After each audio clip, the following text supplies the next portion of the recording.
I've had clients where I've taken them out on a weekend, and then they want to check their numbers with their lender, and the lender's like, "Yeah, I'm away right now. Call me back on Monday." Beep, and you're like, "Oh, yeah, man. that's how am I crazy. going to get them this That's house?" crazy, right? Man. Just so everybody's aware, us at Cardinal Financial, we make ourselves available 24/7. How's it going, everybody? We're here on the Road Home podcast.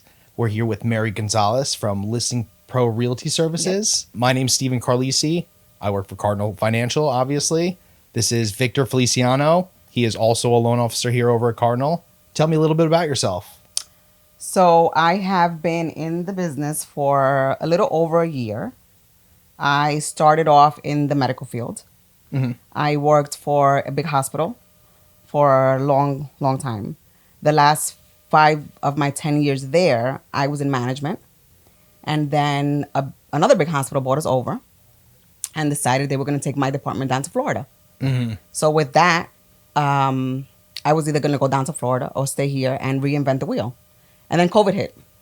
Oh, God, yeah. So I said, all right, so what am I going to do?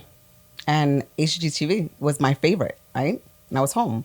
So I was like, wait, if they can sell houses, I can sell houses, right? So I got into it, and here I am, 14 deals in. There you go. Yeah. There you go. What hospital did you work at? Winthrop, NYU. Oh, there you go. Mm-hmm. I actually worked in a hospital for about 4 years. Did you? What'd you do? I worked in the kitchen. Oh, really? Yeah. My dad's actually a doctor. He used to work at St. Joseph's in Bethpage. Oh, okay. Yeah, on the Turnpike. He was the director of the emergency room there, and for like 4 years, I worked in the kitchen as a short order cook. Nice. Yeah, that actually motivated me. Eventually, I went to culinary school. So yeah. Get out. Yep. Really? Yep. And then I worked in restaurants for like 6 or 7 years. All right. So when are we coming over for a meal? Yeah. Right. Hey. The invitation is always there. All right. We're coming. There you go. Let's go. I gotta ask, what show on HGTV? All of them. All of them? Property Brothers. Yes, I love Property Brothers. Yes. And then every other where they have the couples that compete against Rock the Block. Yes. Yeah. Oh. Yeah, my wife loves the like the tiny house television shows. Yes. Yeah, she wants us to live I'm going to sell one of those. She wants us to live in a tiny home. Just live in a co-op. Yeah, exactly, Same right? thing. No, but these are like super cool though. You get to travel with these though, Yeah. right? Not with a co-op. You're screwed. Those are really cool. They Like are. when people retrofit like my a God. van into like a tiny home. There's one that there was like it was a huge like gosh, what was it? It was like a tin home that it was just Like so storage, dope. Like the storage home stuff? Yes. Yeah, that's pretty cool. It was like a cylinder. That's And awesome. it was so dope. Yeah. I was like, I'm gonna do that one day. I'm not there yet. I love but the houses where they build out of like storage containers. Yes. Like just like they'll stack like Yep. several storage containers on top of each Yeah. other. The only bad thing about that, the only downfall is that you're like in the middle of nowhere. Like Yeah. you're it, right? You and a bear and some wolves or That's something. true. That's not so cool. Most of them are built in like super remote areas. It's like let's just build Yeah, that's bring a a little storage scary, but, container you know, out into the middle Maybe of the like woods. an Airbnb a day or two, but like to live, I don't know. Yeah. I don't know. That's funny. I've always wanted to do that. Just buy a big property and like build a bunch of tiny homes on it and Airbnb all of them. Oh, that would be where? I don't know, upstate New York. Riverhead. Riverhead. Yes. Same thing. There you go. There's so Yeah. much land there. There's so much land. No, absolutely. Just anywhere where there's like, wilderness and wineries nice out there. trees. Yeah. I'm gonna sell them for you. Perfect. There you go. Perfect. There you go. That's on camera. All right. It's a deal. It's a deal. Where did you grow up? Up until I was 11 years old, I was in Manhattan, Mhm. and then my parents moved us to Hempstead, and I was in Hempstead since '89. Oh, wow. You still in Hempstead? No, Where are you now? I left Hempstead in 2005. Right now, I'm in North Babylon. Oh, there you go. Yeah, That my father-in-law currently lives in North Babylon. yeah, Yeah. yeah. That's where I am. Been there for about 10 years now. Mm-hmm. And before then, I was in Belmore. Where do you do most of your business? All over the place. I just did something in Sloatsburg. Oh, there you go. Yeah, so literally all over the place. Oh, that's great. That's Yeah. great. So, like, I did full service. You can do anywhere. all over the place. Yeah. Call me up and I'm there. There you go. I like it. You get to know people, build relationships, get to know the area. I mean, it's far. Yes, it was about a 2.5 hour drive. Oh gosh. But so it was a friend. I sold her one of my husband's old partners. So I sold her co-op in Queens, and then she wanted to buy something else. We looked for months and months and months, and everyone was getting outbid, and all that other stuff. Yeah. And then one day she was like, "Do you work upstate?" And I was like, "Probably not." I'm then she's licensed in "Well, New York." I want you to get the commission. I was like, "Okay, where is it?" And then she's like, "Salzburg." I'm like, "Well, where the hell is that?"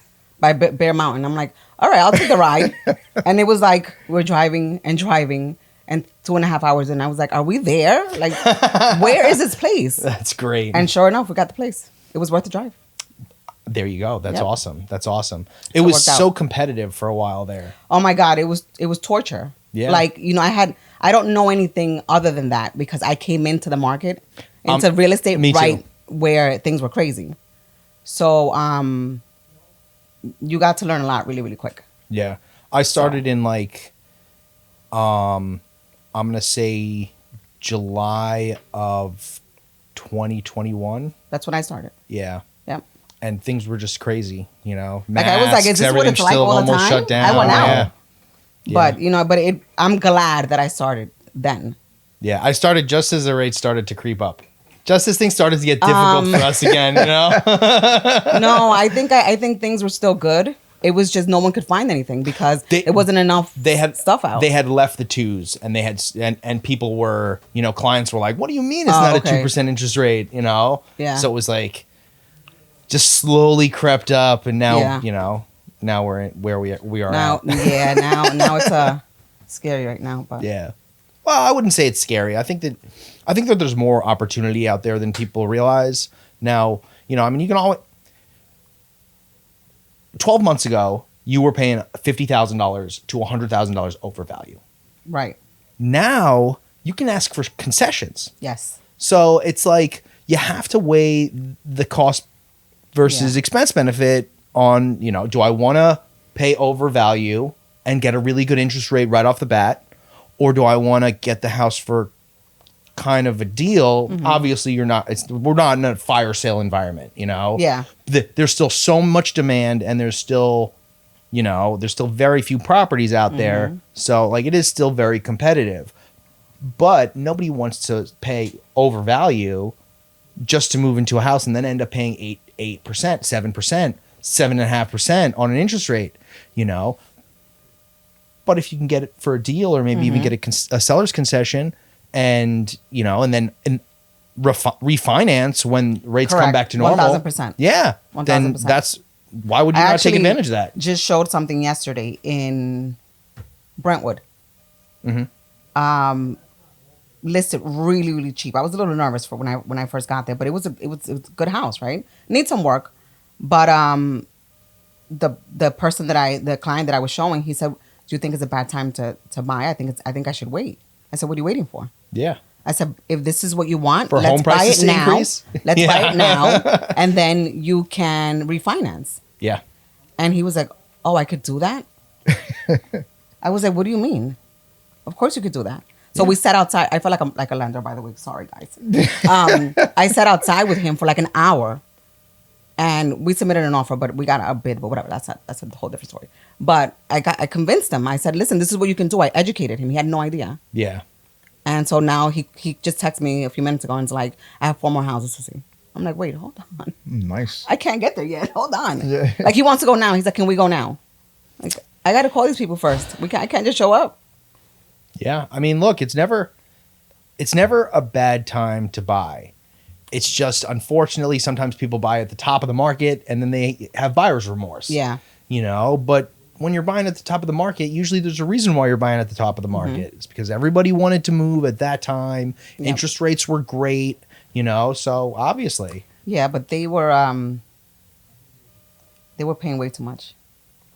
Nice rates. It's true. Yeah. But 70,000 over ask.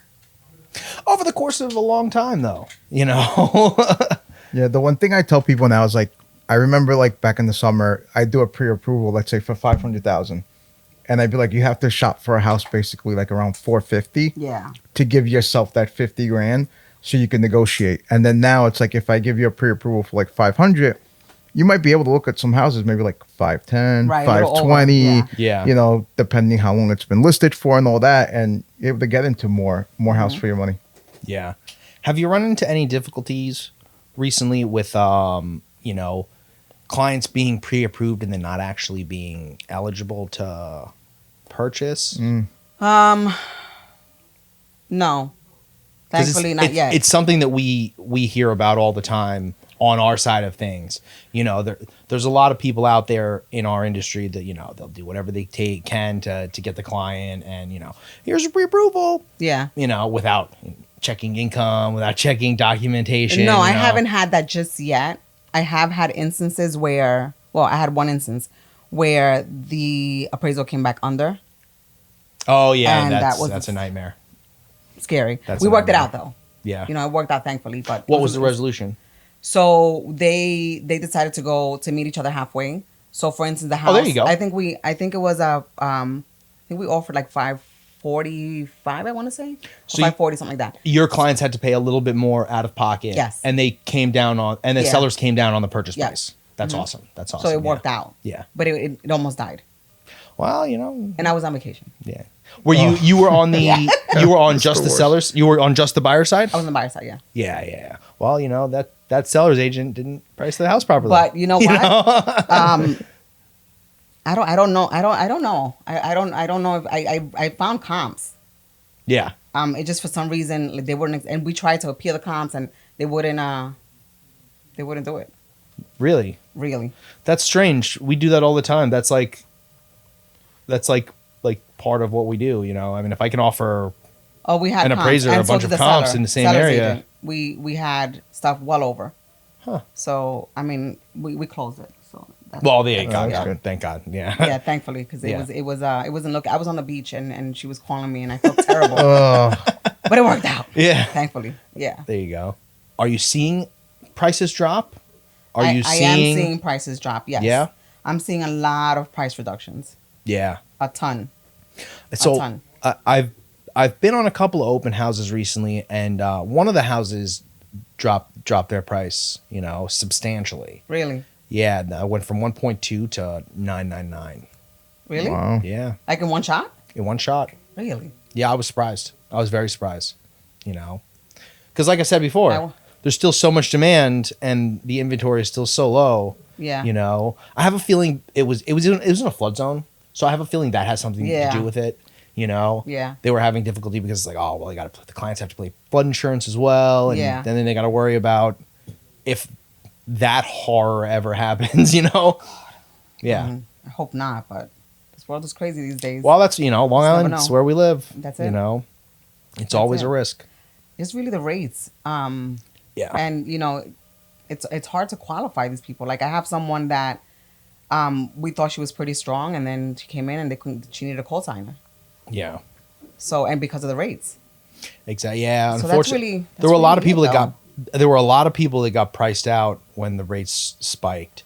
You Yes. know, and if on our side, on the loan officer side, unfortunately, if your loan officer's not vigilant and they don't call you and update you, Mm-hmm. you know, your client can really end up in a bad position where they've put in an offer on a house and the rates have changed and they no longer qualify because they can't afford that monthly payment. Yeah, thankfully You I haven't know? had that. We just work yet. we work tirelessly to make sure that doesn't happen with our clients. You know, that's like a worst case scenario. But that's one of the most important things about this business. You have to work with a team that communicates. Absolutely. You know, Yeah. both on the seller side, the lender, the attorneys, the realtors, everyone has to communicate. 'Cause we all have the same goal in mind. We all want the deal to close, right? Exactly. Yeah. And for everyone to be happy, for your clients to to get the house, sell the house, whichever one it is. But if you're not communicating, that's big. yeah. You know, that's big. For me, for instance, my clients always want me to kind of just take over. You talk to my lender, you kind of figure it out. Yeah. If I can get a hold of the lender, what am I going to tell my client? Yeah. That's No? unfortunate. That's unfortunate. You got to get a good lender. That's right. That's right. You know. But has to well, be communication. that is key in this industry. You know, there's so many real estate agents and there's so many loan officers out there that they just don't make themselves accessible the way that they should, you know, especially in this high demand environment. You know, if a buyer puts in an offer on a Friday and you can't get that buyer a pre-approval Friday night, Yep. that buyer may lose out on that property. Yep. And, you know, it would be only my fault, you know, and that's just, it's just unfortunate that's, you know. But that's the same thing. Like I've had clients where I've taken them out on a weekend, and then they want to check their numbers with their lender, and Yeah. the lender is like, "Yeah, I'm away right now. Call me back on Monday." Beep, and you're like, Oh, Yeah, man. that's How am I gonna crazy. get them this That's house, crazy, to right? me. That's crazy to me. Just so everybody's aware, us at Cardinal Financial, we make ourselves available 24/7 because that's what we need to do in order to serve you properly. And you know, like, Yeah, it's true. I'm shocked when like I have a new realtor that I'm working with, and they'll text me on a Saturday and they'll go, "Are you working?" Like it's the Yeah, most, right. Yeah. It's Exactly. the most important Of course, I'm working. weekend It's definitely- for Of course I'm realtors working. and everybody. Like, of course. Yeah. So for me, I typically work later in the day. Okay. I'll take the morning and I'll spend time with my family, you know, because there's less going on in the mornings in our industry. You know, but then, you know, I'll come in and, you know, at 10 o'clock and I'll work 8, 9 o'clock, and then I'm driving home and I'm still taking phone calls, you know, Yeah. like that's how you have to be. That's right. You know, I mean, we're here. It's a service industry.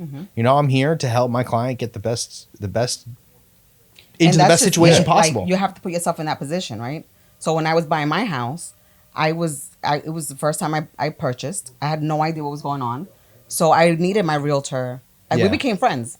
So she was like my therapist, Yeah. my social worker, Yeah. everything. Yeah. Wearing all the hats. Right. Exactly. And it was like 11 o'clock at night, and I was panicking. I'm like, You am I had a going to good get the house? realtor. Am I You not had a going to good get the house? realtor, yeah. Right. So I was able to, you know, to reach out to her and my lender. But, you know, I've had friends that are like, I don't know where anybody is. You probably learned from that experience as well. Absolutely. You know, you being on the other side of things, you know, the consumer side of things, and seeing your agent go above and beyond and do what it took to help you in the best possible way. That probably had an influence on, you know, how you 10 work years today. later, we still keep in touch. That's awesome. Yeah. See? And she Yeah, doesn't even live in that's the awesome. state anymore. Oh wow. Yeah. I want to be like her. That's a I want to be testament. like you, Lisa. That's a testament, you know. That's a testament Yeah. to the two of you. yeah. You know. I think it's huge to build that cadence. You know what I mean? Like, I know, like, with, like the realtors I work with, like, I ask them, like, hey, what times are you not available? Like, there's this one, she's like, oh, well, I normally pick up my daughter around this time. So I know, like, to give her updates, like, in the morning, or I know, like, with some of them, like, to give them updates, like, later in the day, or whenever they communicate. I think, like, once you have that, like, when you're in sync with them, you're like, hey, I know that I can call you between 5 and 6. Right. Then I know that that's when I'm going to prioritize that time for that. And they know my times, too. Like, hey, I pick up my daughter at 1:45. You know, if you need anything, text me. If it's urgent, let me Yeah. know. You know, I'll Yeah. make myself available. But it's good to kind of communicate, like you were saying. You have to learn each other also. Yeah, that's know? huge. It's a relationship. At Yeah. least for the, you know, if not long term, at least for, you know, a good 3 months. A good 3 Right. months. So where did you start? Where was your first job in real estate? Where did you Exit start with Family Listing Realty. Pro? Oh, Exit. Mm-hmm. So how long were you there for? 6 months. 6 Just months? About, yeah. About And 6 months. How did you get in touch with John? So, funny story. So, John, his best friend, was my husband's partner in the NYPD. Oh. So, they must have had an event like many, many years ago. I don't remember what event they had. I don't remember what it was. But anyway, I met John there. And I know he was a full-time teacher. And I know he was in real estate. And I used to watch his posts all the time. And I'm like, how is this guy killing this part-time? How? He's a school teacher. How is he killing that? I thought he was doing it full-time. Yeah. So when the stuff at work started to happen, where there were talks about the outsourcing and stuff like that, I called him up. And I said, listen, I think I want to be a realtor. What do I do? And he pretty much guided me. And then when the time came, I took the course, like you said. And then like a week before the course was supposed to be done, that's when the world shut down. Yeah. Oh, COVID was like, I got a trick for you. You're not gonna be a realtor right now. That's funny. So, but literally from, I want to say like 2018, 19, I think I started talking to him, like here and there, and then since then I've been with him. So he brought me on to into Exit, and then when he branched away from them, he was like, "Do you want to come?" And I was like, "Hell yeah, Of course, yeah, right. why not? Of course." There was no second guessing it. So I've been with him since. That's great. Yep. So I actually, before I decided to go with the mortgage route, I was trying to take my real estate exam. I got about halfway through the course, and I just decided that was not the direction that I Okay. wanted to go, and I retacked and I went with the mortgage direction. Okay. So, and now here we are. Now you also started off did you start as a realtor? No, so I started off as a banker. So similar to you, there was a layoff, and then I got into banking. And I started off as a banker with Chase. Did that, loved it, got bit by the banking bug. Moved up really quickly, and then I became a manager. I was a manager at Capital One, and then one day I got a message on LinkedIn from Chase. They're like, "Hey, when are you coming back home?" And then I went back to Chase as a manager, and then I worked for Better Mortgage, and that's kind of like where I got more of a bigger taste for the mortgage industry. And I was a processing manager there. And then after that, they had a big layoff, and one of my tellers, who's actually a realtor, introduced me to Sal and the team at Cardinal. Oh, okay. And once I met them, I was like, you know what? I want to do this. Let's do this. Nice. So I've been doing it since February this year. Really? Yeah, it's been great. I love it. Yeah, I'm pissed that I wasted so many years elsewhere. Yeah, me I too. agree. So Look, mad. it's so funny, the road home, Yep. Like, it took me so many steps to get to where I am now. And, I mean, even now, I mean, especially in this environment and in this market, people question my sanity doing what I'm doing. They're like, Yeah. why would you, aren't interest rates crazy? Who's buying a house right now? People are buying. Yeah, I People know, are I buying. know, I know. And, so it's like, I did so many things and I don't regret any of them because it got me here, Yeah.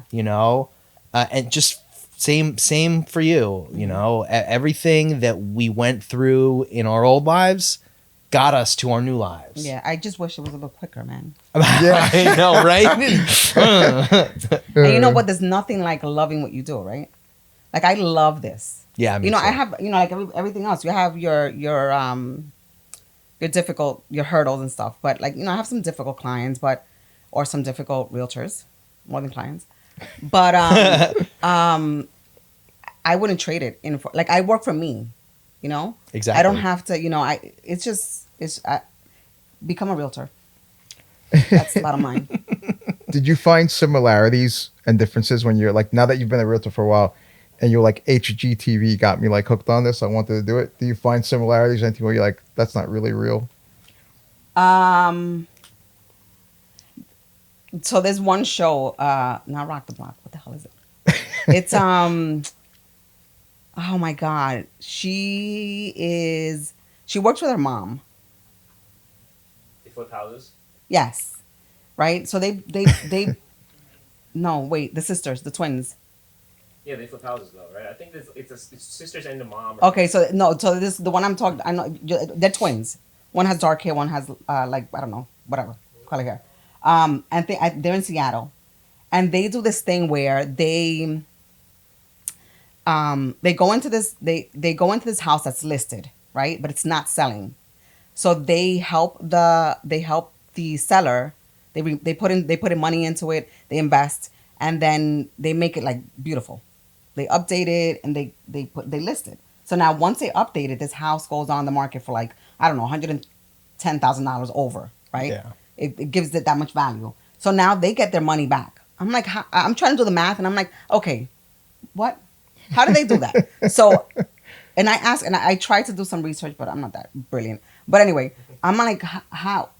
What am I missing here? Because in the real world, there's like 5 different steps that they're not showing.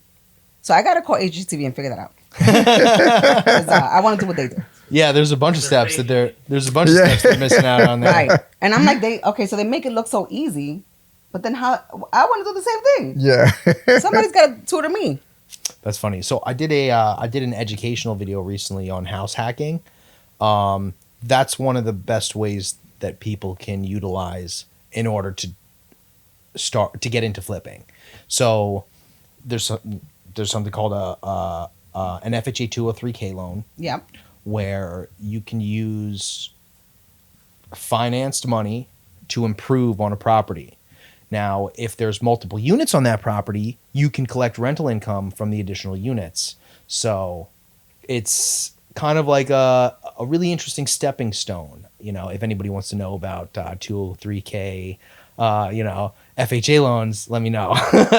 Because like that was awesome. You live in one unit while you're fixing up the other unit, then you rent out that unit, or you move into that unit, fix out the other unit. Well, that's what I mean. Like, what are they doing with these people while they're gutting their houses? Like, Yeah. are they putting them in a spot, like in a hotel? Yes. Like Yeah, they're paying of for that, course, and then they're of getting like, course. Yeah, of course. right? And then they're like, okay, so I put in 100,000. So after we sell the house, I'm gonna take back my 100,000, and then we're gonna split the profit. And I'm like, who signed up for that?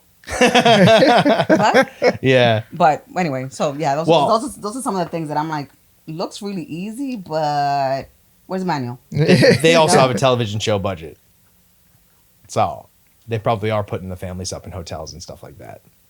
If HGTV is watching, we've got your next television host right here. I got a question. You guys, because you guys already touched upon it a lot. We touched upon it before we started, and you guys already talked about it a little bit. And I want to know, because I have a kid now.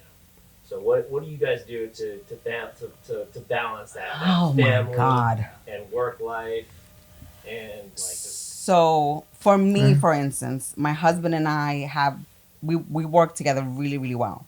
So our schedules are very different. So he works nights and I work days, right? So for instance, on weekends, he works, he's only on Friday, Saturdays. So Saturdays, everyone wants to go out to see homes. So, I tell him, sorry, but Saturdays you have to stay with Mia and I will see you at night, right? Fridays, I kind of try to not work so much because it's the only day that I have with him. So when Mia is home, is in school, I try to hang out with him a little bit, whatever. But so I try to arrange my showings when he's home or when my older kids are home so they can keep Mia. how difficult It's is doing that? it's hard as hell. Yeah. To only imagine. It's hard as hell. Yeah. I I only want to ask because I feel like I kind of know the answer, but I feel like there's a lot of people out there that have families or just Yep. making a family. It's just like, how do you juggle all this? And it's just showing the real how difficult it is. Mhm. Like, yeah, we're hustling out here, Yep. but we know what's really important out there, and at the same time, it's still tough to make that time.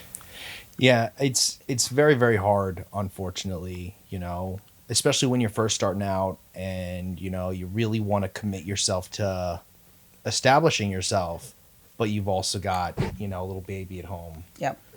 That's why I say, I try my best to really dedicate a portion of every morning to spending time with my son, helping out my wife as best as possible. I'm not the best at it, I mean, I probably should do more dishes. I probably should do more cleaning around the house. It's confession time. It's good. But it's hard, it's very hard. And it's you question yourself sometimes. Am I making the right choice? What's more important? Mm-hmm. Am I hurting my kid? That's that. Or you're bringing the bread home. It's just like that balance. It's hard to find. Exactly. It's hard to Yeah. find It's the so. balance. It's Yeah. so. I know. What's your secret, Victor? Yeah. I Right. think I think for me, I think we hit it before. It's that communication.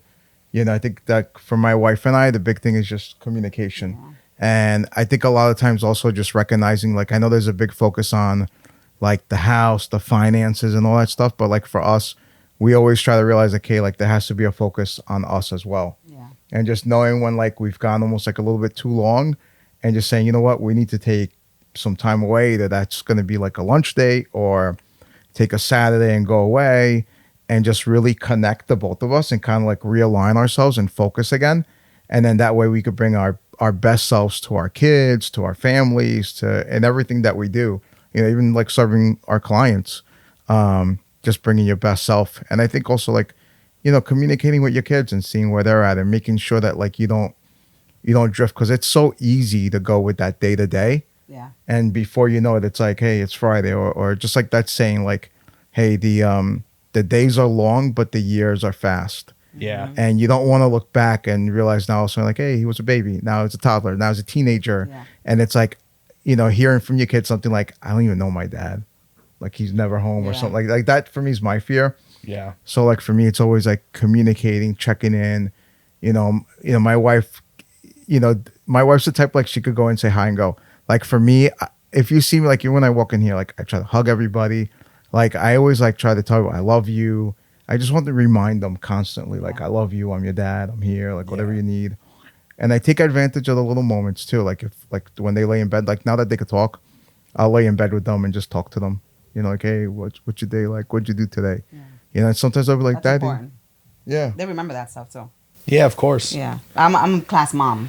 So I try to balance that. Like, because I feel guilty, you know, that I'm always, she asked me just 2 days ago, she's like, so my husband's retiring in 3 years. And she asked me a few days ago, she's like, when are you going to retire? Are you going to retire in 3 years too? Because when you're at work, I'm with daddy. And when daddy's at work, I'm with you. I want you guys together. So I'm like, okay. Yeah. Don't cry. So I this year I decided I was going to be a class mom. So I have to, like, you know, if she has an event, I can't do anything else. We're just going to have to show after. Yeah. But, you know, if it is a closing, unfortunately, I can't go. There has to be that balance, you know? So many people struggle too. You know, it's like, I feel fortunate, and I know that I'm more fortunate than most people because I happen to be in an industry where, like, I don't make my own hours, but if I really need time, I can, Flexible. I can pick up the phone and be like, hey, I'm in a meeting. Let me call you back in an hour and a half, you know? Whereas some people, like, whether it's time constraints or financial reasons, like, they just don't even have the ability to spend time with their Yeah. children. And that to me is so sad. And I feel for those people. Yeah. You know? Agreed.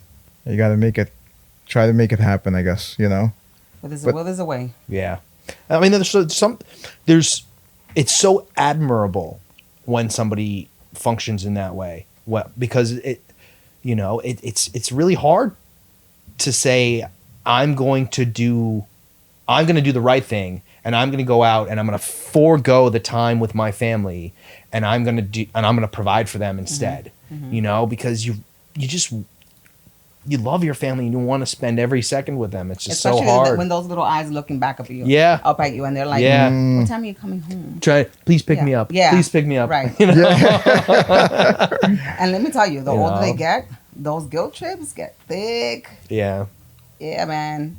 And they Oh, I'm at the notice beginning. things that, like, you're like, oh, man. Like, sometimes they could point out things at you where you're like, oh, man, you're perceptive. Like, Yeah, seriously. Like, Yeah. how'd you see that? They're pure, you know. Yep. They see things in a different way. They haven't been ruined by the world yet. Yeah, you have to preserve that. You have to preserve that. Yeah. As long as you can, for sure. yeah, I used to work next to, I remember when every time my wife was pregnant, like, I worked at a different How many branch. times was she pregnant? 3. Oh. 3. Man, that's it. It's done. 3. But like, I remember I worked next to like a home for like older people. And every time they would come in, I'd be like, hey, I'm going to be a dad. What's your tip? You know, and I got a chance to talk to all these people that were like 80s, 90s, you know, like whatever. And I remember like one of them said to me, hey, you want to be able to give them wings to fly, but also help them build roots so they always come back. And so they know where they're grounded. And I was like, oh man, that's really, really good, you know? I gotta remember that. Because I think for me, like, that's so important, you know? Like, for me, I grew up, like, my mom was, like, super protective over me. And, like, I was always scared to do anything. I remember when I got, like, my first job at, like, 18, they're like, yeah, you're going to work in the city today. And I'm like, in the city? I got to call my mom and ask her if I could go. Like, I called my mom up. She's like, bunch of Spanish curse words. Go to work. Like, I was like, okay. That's great. You know, so now like with my kids, I try like to push them a little more, you know, not to be so much, you know, daddy, mommy's boys, but also give them those roots, you know, where they want to come back and know daddy's home also to protect you. Yeah, I don't want to get too like philosophical, but I feel like when it comes to family, there's a lot that's been lost in the past couple of generations. You know, things have gotten, especially in our culture, things are so easy that families don't necessarily have to stick together in the way that they used to. You know, I mean, I look at my grandmother's generation and my grandfather's generation, and it's like every Sunday, lunch, dinner together, you know, every holiday. There was one specific house that they all went to. It was so true. You know, That's so true. and it's like, you know, now I'm an adult and I have a kid, and it's like, Too busy. I don't know Yeah. where that's, like, he's not going to have that. Yeah. He's just not, you know, because It's so true though. You know, Especially if you come from a big family. Like I come from this 46 first cousins, 47. Italian family. Right. So, Big Italian family. Maybe even more not. Maybe whatever. There's a whole bunch. yeah. From my mother's side, just my mother's side, right?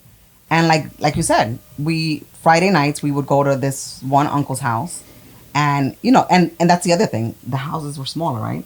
Yeah. Yeah. But you were like 85 in one little tiny house. Now it's like, oh, the house is not big enough. We can have 10 people over.